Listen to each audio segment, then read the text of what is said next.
All right. Hi, guys. I'm here hanging out with my friend, Dr. Adam Bletsoe, and we're doing our final Creating Calm in the Chaos talk. Today, we're talking community.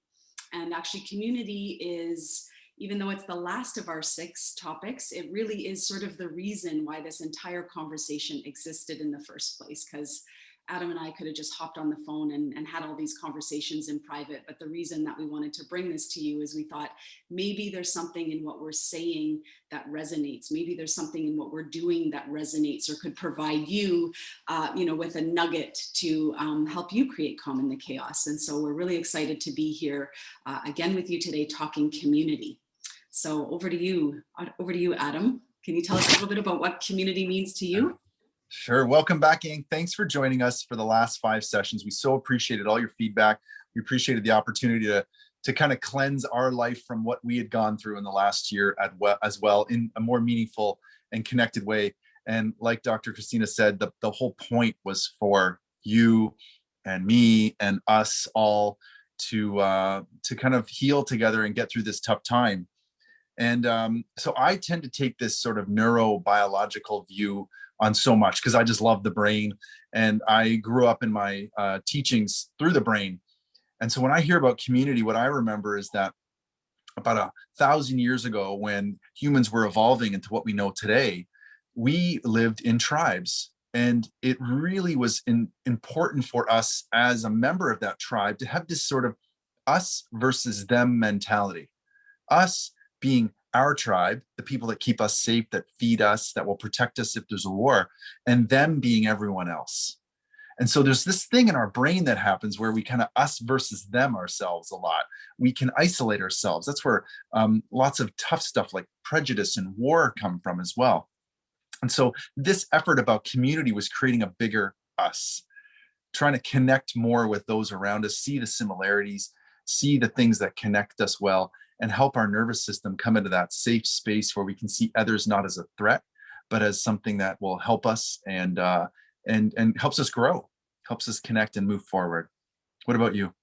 Awesome. I love that. Yes, well, as much as I love that sort of scientific explanation and kind of prehistorically how we've landed here, I think, in terms of coming back to my conversation about purpose and my why, when I think about community, I really think about my goal is to elevate community health, right? That I really want us to kind of all be, not feeling like we're working on our health in isolation and just being a healthcare provider where all of my offerings to this point have been that one-on-one model of care. I feel like we sit behind closed doors and we have conversations about health, and then it's on us to go home and do all those things.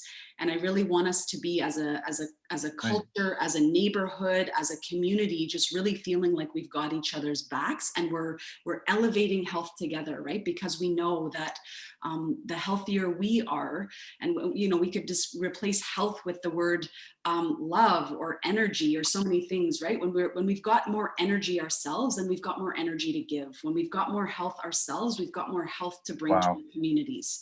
And so I love what you're saying, and I agree with everything you're saying. And for me, my specific focus is much more around the community health piece, and especially now, right, where we know that we're Yeah. kind of marinating in a chaotic time, right, in a stressful Yeah. time, where it really is important for us to feel like we're in this together. We've got each other's backs. I love that because you just made that distinction that happens in my clinical life too, right? We do all the health behind closed doors, Mm-hmm. and then the individual has to go home and in theory keep growing, but alone, Mm-hmm. which is not what you're saying. Let's do it not alone, let's do it together, Yes. which makes so much more sense. And it's a community of people healing instead of just individuals trying to heal on their own. So creating a bigger us. Yeah, that sounds awesome. That really clicks. Exactly. Well, and so much of the healing comes between sharing of stories, right? Right. It's, Right. it's like, okay, well, there's the naturopathic way, there's the chiropractic way, but then there's the neighborly way. What worked for you? What are you feeling? How do you notice your stress impact your back pain, or what happens to you in terms of your movement? So I feel like we have the ability to really heal from the sharing of stories, right? Listening and delivering those stories. So anyway. Right. You Mhm. remind me again, back to the neurobiology, is is we talk about the tiger stress. And if we were trapped by a tiger on a path and we ran away and we managed to get to some neighbor's door and the neighbor opened their door to us and we ran inside and the neighbor closed the door, so now we're safe, and the tiger wanders away, the tiger's gone, the threat is gone, but the stress still remains. And it's that moment with that neighbor, it's that moment with that person that helped you, where they listen to you without judgment and they open their heart to you and they see how much trauma and how much stress you were just under, that helps diffuse it. And so there's that connection piece that in the brain, when we can see, when two people can see each other, we calm down. Yes. When we can give that vulnerability piece and allow ourselves to learn from that experience, but in the eyes of another, is what really matters. So that's part of also what we're trying to foster here, that community of individuals that support each other. Exactly. Yes. And we know that the science is so clear, and we don't need the science because we've all felt that feeling of belonging, that feeling of connection. But we also know that, again, the measuring sticks for connection and community are huge, right? When it comes to Right. physical health, mental health, emotional well-being, connection boosts immune system, connection. So it just, when we start thinking about this piece in the midst of a pandemic, and we think about all these pieces where we know these are hugely important right now, right? We need people's Right. immune system strong.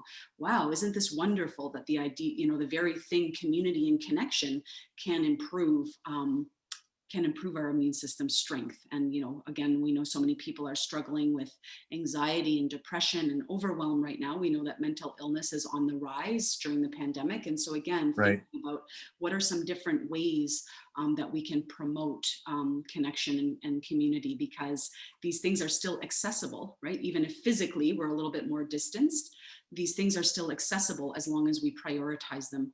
And sometimes it's easier to prioritize these things when we know the why, when we know the health benefits associated with them. Right. I look at what you and I have done, and we had our happy hour last Friday, and we had a connection of people. Even just yesterday in the clinic, one individual, an older female, has been meeting with 5 of her friends. It was a 1-year anniversary. They meet every Friday for the entire pandemic. And she said, thank goodness, this is just what she was sharing to me. Thank goodness that I met with these 5 women for 1 full year. It got me through. And the screen is certainly tough, but I know that in my mindfulness seminars, many folks have said, geez, I can still feel everybody here, even though it's just a screen. Mm-hmm. And you and I even just spoke a moment ago saying, hey, let's just simply schedule these connections, because when we're in that us versus them mindset, we tend not to reach out very much. But in these great moments, we know ourselves well enough that we should go plan it. So that's maybe one of the hows that we need to bring up, is we got to just schedule that thing and get out there even when we don't want to. Yeah, totally agree.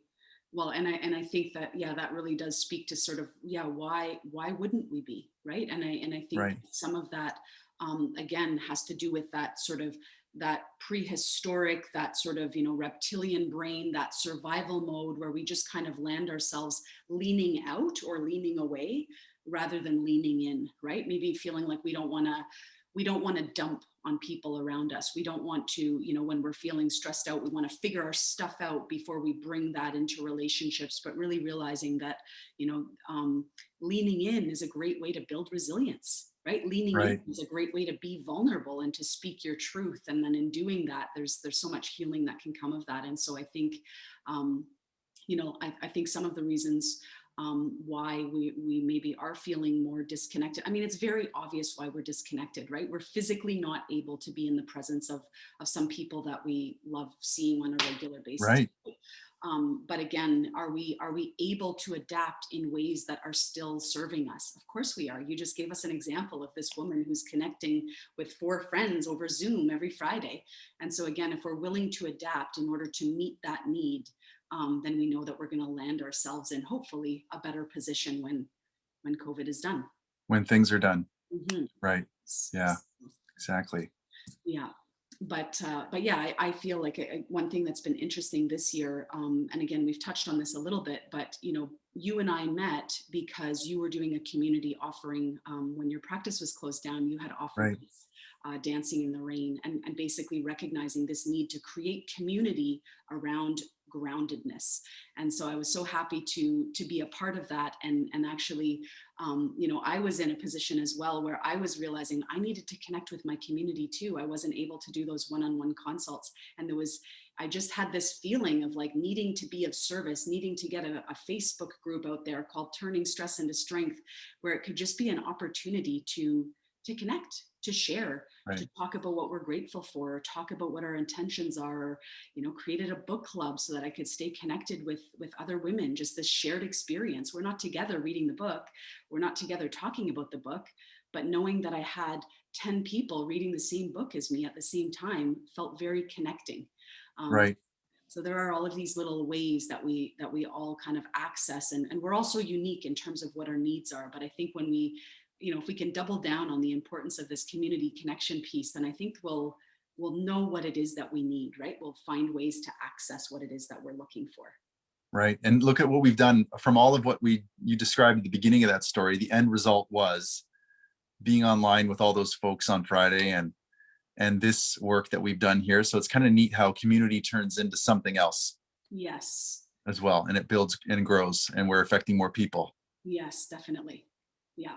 And I was actually just going to share a quote about community before we end this, but I don't know if you had anything else that you wanted to share, Adam, about. No, it's perfect. Yeah. I think we, like you said, doubled down. Yes. So this is a quote by Margaret Wheatley, and she says, "There's no power for change greater than a community discovering what it cares about." And so again, whether what you care about is calm, whether what you care about is connection, whether what you care about is resilience, there's no right or wrong answer, but the importance of just finding people that bring you up, finding people that energize you, finding people, finding your gang of people that again are working on the same things as you. It will really help kind of turn that work into fun. Amen. That understand you without judgment and they see you. It's lovely. Yes. Awesome. Thank you to you for that. Yes. Well, thank you. This has been really, this has really been an interesting and in many ways healing, having these conversations. And so I've really enjoyed just kind of, hopping on here and chatting about everything and nothing. And Exactly. It's been great. So thanks again, Dr. Bletsoe. Yeah, my pleasure. You too. Thanks so much to everyone that's been following us. We're grateful to have you in our community. Take care. Thanks, gang.